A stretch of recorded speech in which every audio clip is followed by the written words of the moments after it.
ଅନେକ ଦିନ ତଳର କଥା। ଦେବନଗରୀ ବୋଲି ଗୋଟିଏ ରାଜ୍ୟରେ ଜଣେ ରାଜା ରାଜୁତି କରୁଥିଲେ। ତାଙ୍କର ନାଁ ଥିଲା ଦେବଶର୍ମା। ତାଙ୍କ ଶାସନରେ ସମସ୍ତେ ଭଲରେ ରହିଥିଲେ, ଏପରିକି ପଶୁପକ୍ଷୀମାନେ ମଧ୍ୟ ଜଙ୍ଗଲରେ ଶାନ୍ତିରେ ରହୁଥିଲେ। ରାଜାଙ୍କର ଗୋଟିଏ ବୋଲି ପୁଅ ଥିଲା, ତା ନାଁ ଥିଲା ଚନ୍ଦ୍ରକୁମାର। ରୂପ, ଗୁଣ, ବିଦ୍ୟା, ବୁଦ୍ଧି ସବୁଥିରେ ସେ ଅତି ଉଚ୍ଚ କୋଟିର ଥିଲେ। ତେଣୁ ତାଙ୍କୁ ପ୍ରଜାମାନେ ବହୁତ ଭଲ ପାଉଥିଲେ। କିନ୍ତୁ ଥରେ ରାଜକୁମାର ତାଙ୍କ ପ୍ରାସାଦର ପୋଖରୀରେ ଗାଧୋଉଥିବା ସମୟରେ ଗୋଟିଏ ସାପର ଅଣ୍ଡା ଭୁଲବଶତଃ ପାଣି ମଧ୍ୟ ଦେଇ ରାଜକୁମାରଙ୍କ ପାଟି ବାଟେ ତାଙ୍କ ପେଟ ଭିତରକୁ ଚାଲିଗଲା। ଏହି କଥାଟି ରାଜକୁମାର ଲକ୍ଷ୍ୟ କରିପାରିଲେ ନାହିଁ। ସେହି ସାପ ଅଣ୍ଡାଟି କିଛି ଦିନ ପରେ ଫୁଟି ଯାଇ ଗୋଟିଏ ସାପ ଛୁଆ ବାହାରିଲା ଏବଂ ସେ ରାଜକୁମାରଙ୍କ ପେଟରେ ଖେଳିବାରେ ଲାଗିଲା। ପେଟରେ ସାପଟି ରହିବା ପରେ ରାଜକୁମାରଙ୍କ ସ୍ୱାସ୍ଥ୍ୟ ବି ଦିନକୁ ଦିନ ଖରାପ ହେବାରେ ଲାଗିଲା। କିନ୍ତୁ ଏହି ସ୍ୱାସ୍ଥ୍ୟ ଖରାପ ହେବାର କାରଣ କେହି ବି ଜାଣିପାରିଲେ ନାହିଁ। ଅନେକ ପ୍ରକାରର ବୈଦ୍ୟ ଆସିଲେ, ନାନା ପ୍ରକାରର ଔଷଧ ଦେଲେ, କିନ୍ତୁ କେହି ବି ଅନୁମାନ କରିପାରିଲେ ନାହିଁ ଯେ ପେଟ ଭିତରେ ଗୋଟିଏ ସାପ ରହୁଛି ବୋଲି। ତେଣୁ ଯେତେ ପ୍ରକାର ଔଷଧ ଖାଇଲେ ବି ରାଜକୁମାରଙ୍କ ଦେହ ଭଲ ହେଲା ନାହିଁ।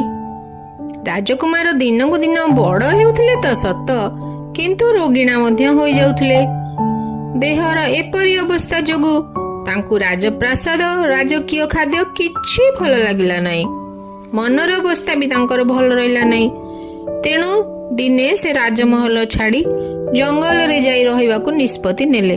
ବାପା, ମୁଁ ନିଷ୍ପତ୍ତି ନେଇଛି ଯେ ମୋର ସ୍ୱାସ୍ଥ୍ୟ ଭଲ ରହୁ କି ନ ରହୁ, ମୁଁ ଆଉ ଏ ରାଜ୍ୟରେ ରହିବି ନାହିଁ। ମୁଁ ଅନେକ ଦୂର ଚାଲିଯିବି ବାପା, ମୋତେ ଆପଣ ଅନୁମତି ଦିଅନ୍ତୁ।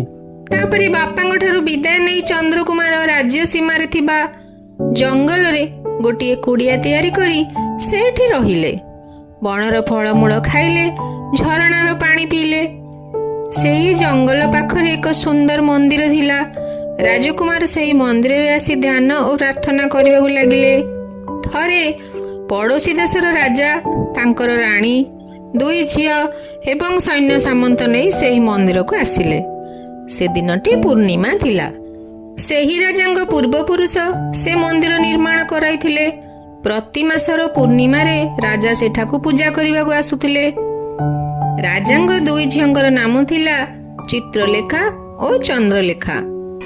ପୂଜା କାମ ଶେଷ ହେଲା ପରେ ସମସ୍ତେ ଭଗବାନଙ୍କ ଜୟଗାନ କଲେ, ରାଜାଙ୍କର ମଧ୍ୟ ଜୟଗାନ କଲେ। ବଡ଼ ରାଜକୁମାରୀ ଚିତ୍ରଲେଖା ତାଙ୍କ ପିତାଙ୍କୁ କହିଲେ, ହେ ରାଜନ, ଆପଣ ମୋର ପିତା, କିନ୍ତୁ ଆପଣ ଭଗବାନଙ୍କ ପରି। ଆପଣଙ୍କ ଦୟାରୁ ଏ ରାଜ୍ୟର ଲୋକେ ଏବଂ ମୁଁ ସଭିଏଁ ଖୁସିରେ କାଳ ବିତାଉଛୁ। ରାଜା ଏହା ଶୁଣି ଖୁସି ହୋଇଗଲେ। ସାନ ରାଜକୁମାରୀଙ୍କ ଆଡେ ନଜର ପକାଇଲେ। ରାଜକୁମାରୀ ଚନ୍ଦ୍ରଲେଖା, ତମେ କିଛି କହିବ ନାହିଁ ମା? ତାପରେ ଚନ୍ଦ୍ରଲେଖା କହିଲେ, ହେ ପିତା ମହାରାଜ, ଆମେ ସମସ୍ତେ ନିଜ ନିଜ କର୍ମ କରିବା ପାଇଁ ଜନ୍ମ ନେଇଛୁ। ନା କିଏ ବଡ଼, ନା କିଏ ସାନ, ନା କେହି ଧନୀ, ନା କେହି ଦରିଦ୍ର। କର୍ମର ଫଳ ସମସ୍ତଙ୍କୁ ଭୋଗିବାକୁ ପଡ଼ିବ। ମୁଁ ଭଗବାନଙ୍କୁ ଏପରି ପ୍ରାର୍ଥନା କରିବି ଯେ ସେ ଆପଣଙ୍କୁ ସର୍ବଦା ସତ୍ ମାର୍ଗରେ ନିଅନ୍ତୁ।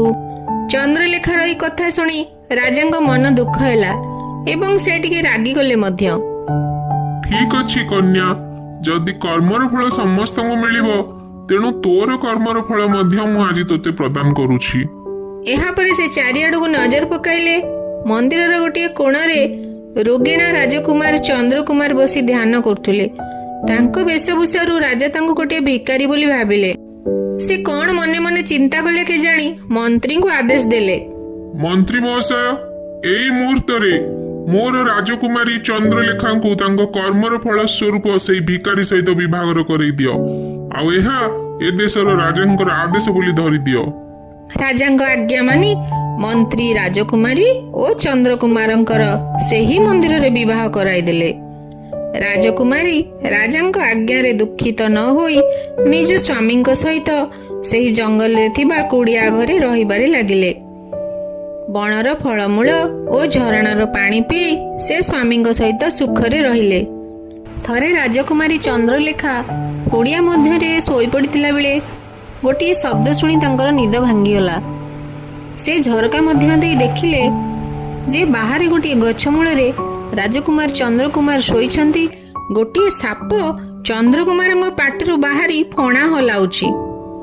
ଆଉ ପାଖରେ ଥିବା ଗଛ ମୂଳରେ ଥିବା ଗାତରେ ଥାଏ ଆଉ ଗୋଟିଏ ସାପ ଫଣା ଟେକି ରହିଛି। ସେହି ରାଜକୁମାରୀଙ୍କ ପାଖରେ ଦୈବୀ ଶକ୍ତି ଥିବାରୁ ସେ ବୁଝିପାରିଲେ ସାପ ଦୁଇଟି କ'ଣ କଥାବାର୍ତ୍ତା ହେଉଛନ୍ତି। ଗାତରେ ଥିବା ସାପଟି ଅନ୍ୟ ସାପଟିକୁ କହୁଛି, ଆରେ ଦୁଷ୍ଟ, ଜଙ୍ଗଲରେ ଏତେ ଗାତ ଅଛି, ତୁ ଆସିକି ରହିପାରୁନୁ? ସେଇ ରାଜକୁମାର ପେଟରେ ପଶି ତାକୁ କାହିଁକି କଷ୍ଟ ଦେଉଛୁ? ପେଟରେ ଥିବା ସାପଟି କହିଲା, ହଁ ତୁ ଏଡେ ସତ କଥା କହୁଛୁ, ଆଗ ନିଜକୁ ଦେଖେ। ତୁ ଯେଉଁ ଗାତରେ ଅଛୁ ସେଠାରେ ସୁନା ମୋହର ଭରି ରହିଛି, ତୁ ତ ସେସବୁକୁ ଲୋଭରେ ଜଗିକି ରହିଛୁ।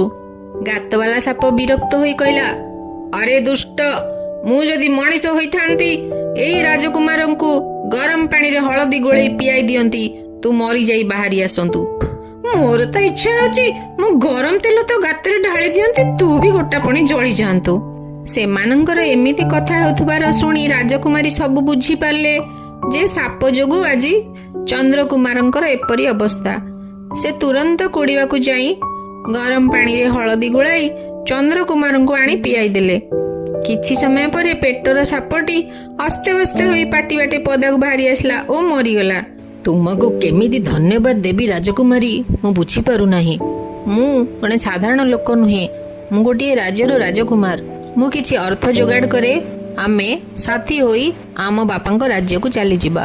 ଦିନେ ଚନ୍ଦ୍ରଲେଖା ଯାଇ ଗାତରେ ଥିବା ସାପଟି ପାଖରେ ପହଞ୍ଚିଲେ ଏବଂ ତାଙ୍କୁ ହାତ ଯୋଡ଼ି କହିଲେ, ହେ ସର୍ପ ମହାରାଜ, ଆମକୁ 2ଟି ବା 3ଟି ସୁନା ମୋହର ଦିଅନ୍ତୁ, ଯାହାକୁ ଖର୍ଚ୍ଚ କରି ଆମେ ଆମ ଘର ପର୍ଯ୍ୟନ୍ତ ଯାଇପାରିବୁ।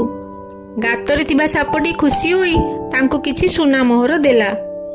ଚନ୍ଦ୍ରକୁମାର ଏବଂ ଚନ୍ଦ୍ରଲେଖା ସେଇ ସୁନା ମୋହରକୁ ଖର୍ଚ୍ଚ କରି ଏକ ସୁସଜ୍ଜିତ ରଥରେ ବସି ନିଜ ରାଜ୍ୟରେ ପହଞ୍ଚିଲେ। ଆଉ ଚନ୍ଦ୍ରକୁମାରଙ୍କ ବାପା ସବୁ ଘଟଣା ଜାଣି ରାଜକୁମାରୀ ଚନ୍ଦ୍ରଲେଖାଙ୍କୁ ବହୁତ ବହୁତ ଧନ୍ୟବାଦ ଦେଲେ ଏବଂ ତାପରେ ସମସ୍ତେ ଭଲରେ ରହିଲେ।